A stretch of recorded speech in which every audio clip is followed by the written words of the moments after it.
dropped off Isabella from school, and we had a big conversation yesterday and today, and it's about relationships. When to let go of friendships when they're not in alignment with you anymore. So she was complaining how about this one girl was being mean to her, and I listened to her because I asked her if she just wanted to vent or if she wanted my opinion, and or like I just to listen or my opinion. And she said she just needed me to listen. So be sure that you check in first to see if the person is just like getting it off their chest, or if they want your opinion. Because I tend to do that a lot, where I give my opinion, you know, and they just really just need to listen. So relationships. A lot of relationships are beginning and ending, and this is your opportunity, and also a way to set guardrails instead of boundaries, advocating for yourself, and when to know if it's time to let go or not, and letting them choose.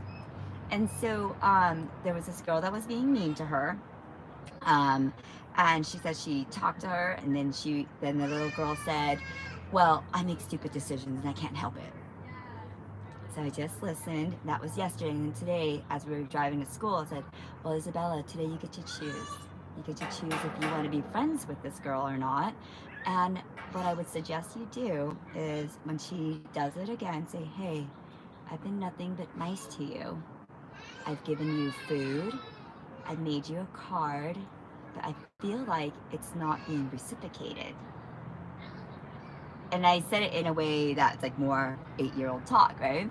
And so, I don't think it's fair, and I'm gonna walk away. And she says the same thing again, with her making stupid decisions. I make not so smart decisions, and I told her to not say stupid, but not so smart. But I know I can choose better, and I know I can decide. And so you can decide if you want to be friends and what you want to do. But I'm going to decide right now to be around people that are nicer to me, that appreciate me, and that aren't being mean to me. And then whenever you're ready, you can come around. And then I told her not just to walk away, and like to stand her ground and be strong, and it's going to take a lot of bravery, but to take a deep breath, look at her in the eye, and count to 3, counting down, 3, 2, 1, so this girl knows that she means it.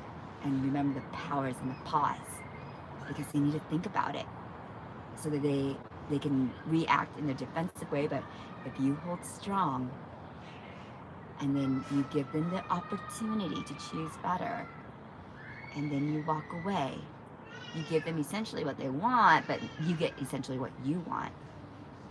It's something that's very common in the push hands with the qigong. Instead of pushing back with them and fighting and going into retaliation and protective mode and like trying to fight, lean back. Lean back, because that's going to surprise them. Because if they're forced, they're going to fall back, and then this is your chance then to like run back around and then push, and then you will win essentially. And so instead of pushing back, lean back, choosing better. And then instead of setting up the boundary or protective wall, switch it to the perspective of a guardrail. And so you're just setting up a new guardrail for your protection. And this way you can still see out, they can still see in, but you are protected. Yeah, isn't that such a different shift? My mission is to bring peace to your head, heart, and home, so you can flow spaciousness and harmony. Flowing spaciousness and harmony, gutsy harmony.